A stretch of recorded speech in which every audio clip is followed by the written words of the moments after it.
এক স্কুলেই চাকরি গেল ৩৬ জন শিক্ষকের, দিশাহারা হাজার হাজার পড়ুয়া। ঘটনাটি মুর্শিদাবাদের। এই প্রসঙ্গে বলতে গিয়ে অর্জুনপুর হাই স্কুলে টিআইসি বলেন, প্রায় ১০,০০০-এর মতো পড়ুয়া রয়েছে এখানে। ২০ জন প্রথমে যোগদান করেছিলেন, বাকি ১৬ জন ট্রান্সফার হয়ে এসেছেন। গ্রামীণ এলাকা হিসেবে প্রচুর ক্ষতি হবে। সোমবার কলকাতা হাইকোর্টের রায়ে চাকরি গিয়েছে ২৫,৭৫৩ জনের, যার জেরে সমস্যায় পড়েছে স্কুলগুলি। বাদ যায়নি মুর্শিদাবাদের ফারাক্কা ব্লকের অর্জুনপুর হাই স্কুলও।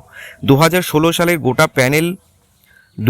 সালের গোটা প্যানেল বাতিলে অর্জুনপুর হাই স্কুলে চাকরি বাতিল হলো ৩৬ জন শিক্ষক শিক্ষিকার। এদিকে প্রান্তিক এই স্কুলের এতজন পড়ুয়ার চাকরি চলে যাওয়ায় কপালে হাত পড়ুয়া থেকে অভিভাবকদের। ছেলে মেয়েদের ভবিষ্যৎ কী হবে চিন্তায় কুল কিনারা করতে পারছেন না তারা। জানা গিয়েছে, ফারাক্কা অর্জুনপুর হাই স্কুলের মোট শিক্ষক ও শিক্ষিকার সংখ্যা ৬০, পার্শ্ব শিক্ষক ৭ জন। মোট পড়ুয়া সংখ্যা প্রায় ১০,০০০-এর বেশি।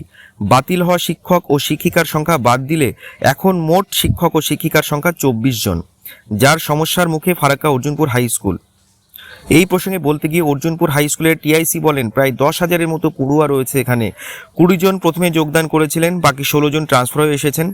গ্রামীণ এলাকা হিসেবে প্রচুর ক্ষতি হবে। চাকরি হারানো এক শিক্ষক মোহাম্মদ ইসলাম বলেন, ২০২০-তে যোগদান করি, ট্রান্সফার হয়ে এসেছিলাম, চাকরি বাতিল হয়েছে। যারা অন্যায় করেছে তাদের বাতিল হয়েছে, কিন্তু আমাদের কি দোষ? উল্লেখ্য, সোমবার SSC group D, group C, নবম দশম, একাদশ দ্বাদশ নিয়োগ দুর্নীতি সংক্রান্ত মামলায় ২০১৬ সালের গোটা প্যানেল বাতিল করে কলকাতা হাইকোর্ট। বিচারপতি দেবাংশু বসাক ও বিচারপতি মোহাম্মদ সাব্বির ঋষিদির ডিভিশন বেঞ্চ এই নির্দেশ দেয়।